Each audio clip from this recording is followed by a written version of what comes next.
Welcome to Expedition Networking, a special segment of the Networking RX podcast. I'm Frank Agan, founder and president of AmSpirit Business Connections and your host for this program. For those of you who are familiar, on the Networking RX podcast, we share information and have conversations with experts, such as authors, researchers, and social scientists. And all of these programs are aimed at helping you learn how to become better at building professional relationships and understanding why they work. In this Expedition Networking segment, however, we're going to bring on successful entrepreneurs and unique professionals and explore their networking adventure and learn how they used relationships to create lasting success. Today on Expedition Networking, we have Dr. Mark Camaris. Mark is an executive and leadership coach for Fortune 500 and Fortune 1000 executives, and he's a 10-year franchise consultant with 15 years of franchise experience. He's an author of Secrets of Franchise Success and co-creator of the Franchise CEO Mindset course. Welcome to the program, Mark. How are we doing? Thank you, Frank, very much for having me. We're doing great. Happy Thursday. Yeah, there you go. Or whatever day, depending upon when people are listening. Mark, what I want you to do is just to start off and just kind of share your story. You have quite a background. You and I met through the franchise consulting thing, and never really have talked about how you got into that, or what the history was, and just kind of explore how you've networked yourself to where you are today. Okay, we'll do that. The story is interesting because I could say that there was no idea even remotely that I would be doing what I was doing now 20 years ago. I had been doing, in terms of a career when I first started, I was an educator. And I was also working on programs that served underrepresented minority communities in school, developing after-school programs to try and give them a leg up in their education. And I came out to San Diego, is now, I want to say, 25 years ago. I had been working in Latin America, doing some education, social development for non-governmental organizations. And I came to San Diego to get my PhD. It was the wisdom of a professor that I had when I was getting my master's at Harvard, who said, you can work the rest of your life, but take the time, get your PhD, and it will open the doors to lots of opportunities for you. So I came out to San Diego with the intention of getting my PhD and moving back to DC and continuing my career in education and social development. And again, my degree is really what I would say is developmental psychology. And so I focused on two areas in my doctoral program. I focused on youth leadership, and I focused on what I'll call life and career transitions, or the development of expertise. So how do you become really knowledgeable in an area when you're first just starting to learn about the area? And when I finished, again, the intention was to move back to DC, but shortly after I started the PhD, my brother and sister-in-law, it's my wife's sister, had always wanted to move to California, and so they followed us, and my wife pretty much said, well, they were in DC, now they're here, no reason to go back to DC, so I figured I'd have as many years as it took me to get my PhD to figure out what I was going to do when I was done. And when I finished, I had been teaching courses at UCSD, teaching at another university here in San Diego. At the time it's called Alliant University. And I just continued to do that as I worked to figure out what it was I was going to do. And then I got a job in UC Irvine in teacher education. So I was doing teacher training, which I had done as well when I was getting my doctorate. I had worked at the university in teacher training.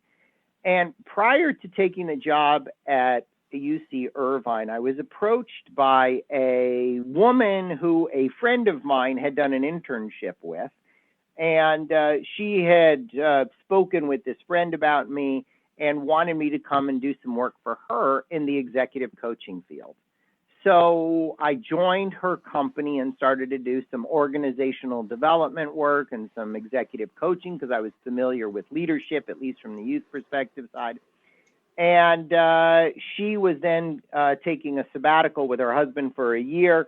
So I went to work at UC Irvine. California is known, throughout its history as having a series of booms and busts.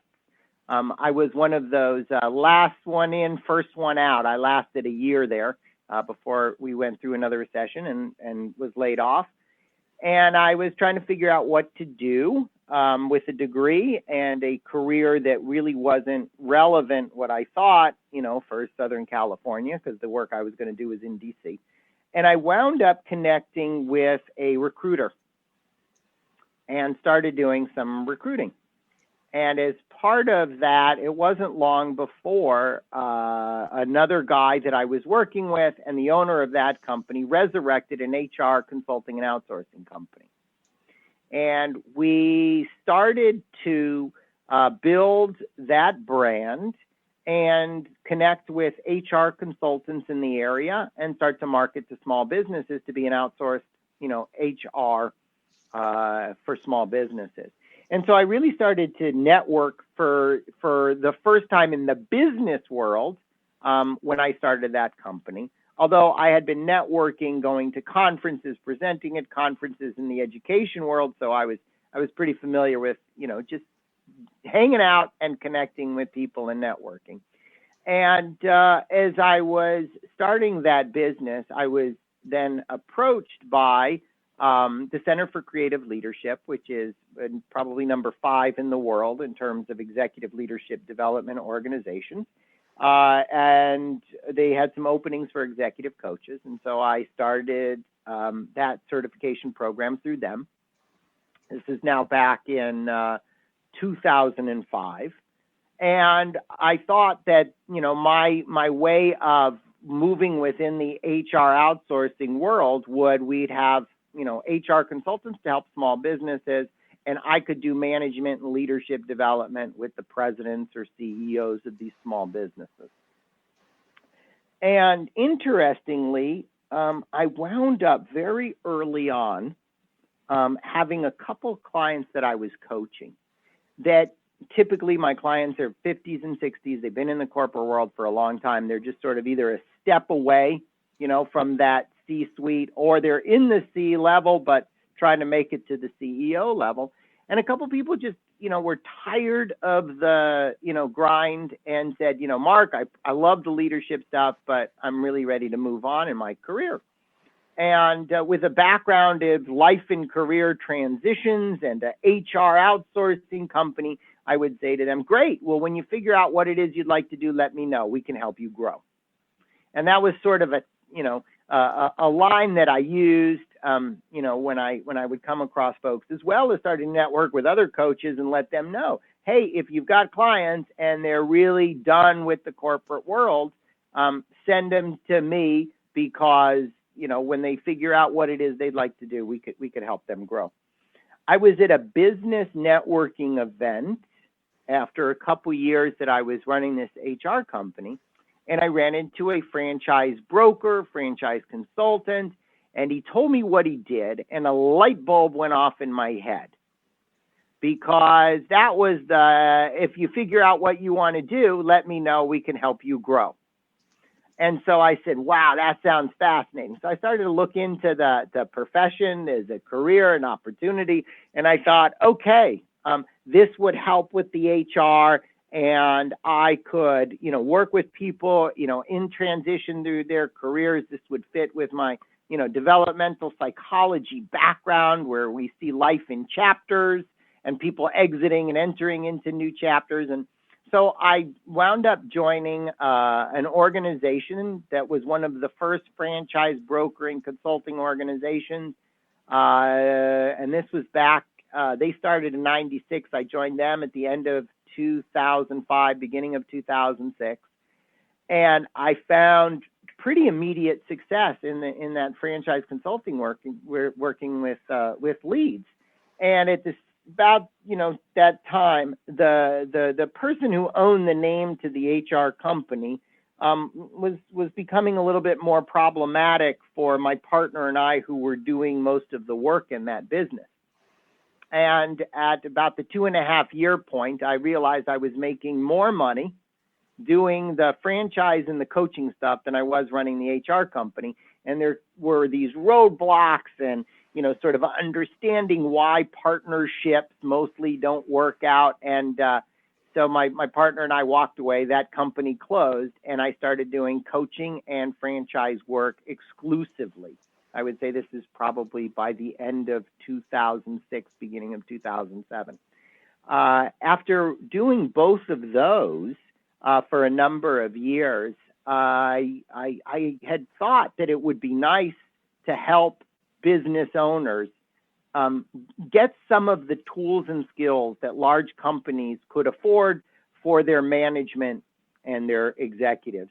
And with the idea of trying to figure out how to help small businesses, franchisees be more effective, because you put them into a business and then maybe you never talk to them again. I decided that the best way to do that was leverage my academic background and write a book and research what was it that was unique to the top producers in franchise systems. And so I enlisted what's now a former franchisor. She grew her company to about 40 units. It was a kids' gym franchise based here in San Diego. Grew it, sold it, and she and I started working on this book. And we interviewed top 20% producers, not your top ones or twos, to see what differentiated them from the 80%. Came out with that book, Secrets of Franchise Success, and then have now recently turned that into an online coaching program for franchisees called the Franchise CEO Mindset.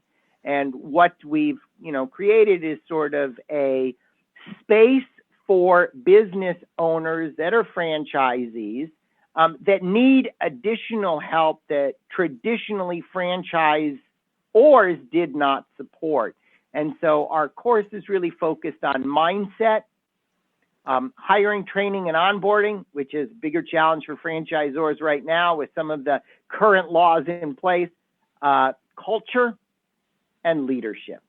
And so we take these franchisees through a course, over 30 tools that we provide for them, and give them a platform for moving their business, from where they are to where they probably would like to be when they started, as most of the franchisees in that 80 percentile have hit pretty much a plateau in their revenue.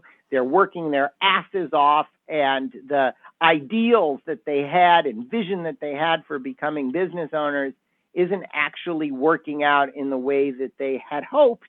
And so this course is an opportunity for them to experience some breakthroughs by thinking about their business in very different ways. So that's the sum total, Frank, of where we've been and what we've been doing for the last 20 years. Well, it's fascinating. Again, I've known you as the franchise consultant. You and I met at a conference in Vegas, and I know a lot of franchise consultants, and yours is a unique story because you really kind of pieced this franchise consulting into, it made sense. I mean, I've talked to a lot, hey, I was an engineer. I got laid off. I needed something to do. I could make a lot of money doing this. And it's probably the reason why you're successful, because you kind of dovetailed it with another aspect of your life, as opposed to totally pivoting from something completely unrelated. At what point you talked about networking at conferences, at what point did you realize, hey, I'm networking, I got to be doing this? Or you just kind of were sent to conferences because that was the thing you did? Yeah, no, originally there was no sense of, networking as a means to some sort of end. In the academic world, it was an opportunity to actually just learn more, to meet with people who were doing good research around education and childhood or youth development, and sharing and exchanging knowledge and seeing what's sort of at the cutting edge of education. with no intention of thinking, more specifically about, what am I going to do with these connections, other than put them in a file cabinet and save them for 25 years. And then it was really when I started that HR company that the idea of networking, for your business really sort of entered my mind. And my partner was very good. He had a background in sales, which I did not. And so, we'd travel together doing outside sales, and we would attend these events. And, I very early on understood that, here's a room full of potential referral sources for us. Time to get to know these people, time to build some relationships with these people, and, see what happens. And so it was back then, as maybe 2004, 5, 6, that, I really started to understand the potential of a referral network. Interesting. Okay. If you could go back in time and give advice to that 18-year-old self, what advice would you give? Keep track of the people you meet. Put them in your LinkedIn. Yeah. and stay in touch periodically. Come up with a way to reach out and just say hello and let them know you are out there and exist and what you're doing, and continue to value the relationships of those people you meet. That's great advice. I hear that from time to time, and certainly something that I think about as well. Going to college, there were so many people that I didn't meet that I could have met, should have met, and I've reconnected with them on Facebook, and they're interesting people. And it's like, oh my gosh, it's been 20, 30 years that I've really kind of missed out on the potential of what that could have been. And I don't even know what I've missed out on. And I guess that's probably the only comforting factor. If I knew it was millions and millions of dollars, I'd be like, oh my God, what did I do? What did I do? Absolutely. Well, and Frank, I'll share this because I know we're in a similar situation with our kids having graduated and being very challenging to find a job. If I were even better at the whole sort of LinkedIn connections, I would be a better opportunity through my connections for my own kid to network.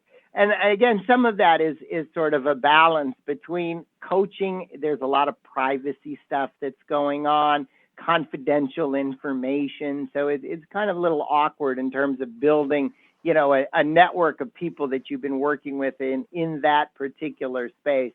But certainly, again, staying in touch with people that I've helped get into business and creating sort of a path for the book, a path for the coaching program, et cetera.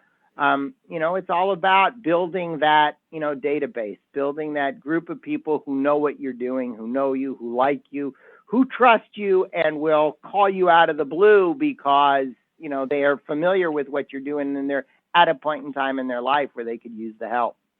Yeah, no, I totally agree. Well, even with my kids, I feel bad as well. Same sort of thing, that I just can't make it happen. And I think that's probably a myth that we've told ourselves through time, that, little Johnny got a job because his dad's CEO. But in reality, it's teaching your kid how to do it. That's what I've found. This is what you need to do. Maybe here's a connection or two that I have, but you need to turn that into 100 other connections, and that's really up to you. And I think that's what they want. They don't want to be given a fish. They want to be taught to fish. And right. I think that's the value we can bring. You had alluded to earlier. Well, I'll just ask the question: are there causes or charities that you are involved in, strongly believe in? You had a stint in your past where you were certainly involved in helping underprivileged kids. Yeah, there are actually a couple of things that I'm particularly passionate about and donate some time and some energy to.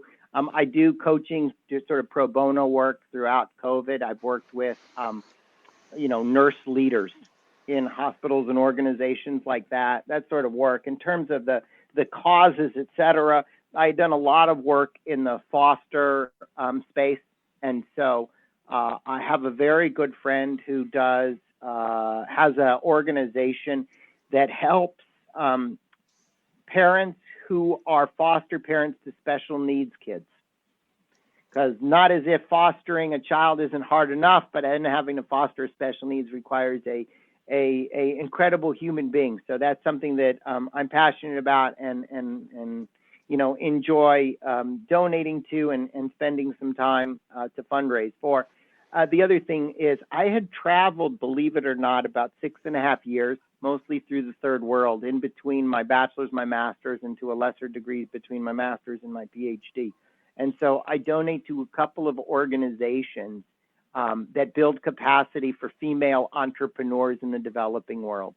So Africa and Latin America, that help them start, fund, run businesses. Those are the couple of areas that I'm most passionate about. Interesting. Okay, last question. What do you do to get your mind off of work? What are hobbies? Okay, that's very easy. I garden. I actually have a little bit of a fruit orchard in my backyard. Now, let's not say that my backyard's all that large, but I have 19 different kinds of fruits growing in my backyard. So that's a big hobby of mine. Other than that, I love to hike. I love to relax in jacuzzi. I love to do yoga.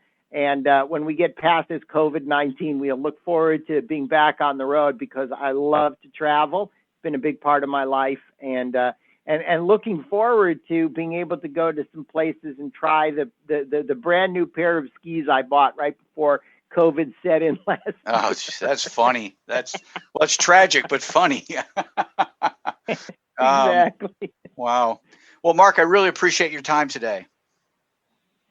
Well, thank you, Frank. I appreciate you having me on, and I look forward to continuing our conversations over the years. To wrap things up, remember, we're looking for some enterprising business types to join our team as franchisees of AmSpirit Business Connections. Our franchisees work with entrepreneurs, sales representatives, and professionals in their area to help them become more successful through networking and the exchange of quality business referrals in a structured weekly morning meeting. This is a unique franchise opportunity, you see, because these meetings are in the morning. A successful business type or professional can add this franchise opportunity onto what they're already doing. Again, all of our franchisees do something else. For a couple hours in the morning, a few mornings a week, these franchisees work the AmSpirit Business Connections model. The rest of the time, they're attorneys, accountants, realtors, coaches, and consultants of various kinds. The wonderful thing is that not only do our franchisees realize a financial gain from operating the AmSpirit Business Connections model, but the business networks that they build and develop become a great source of referrals for their primary business as well. Perhaps you know someone, perhaps you are that someone. Whatever the case, to learn more about the AmSpirit Business Connections franchise opportunity, please contact me using the email in the show notes or the one we provide at the end of this program.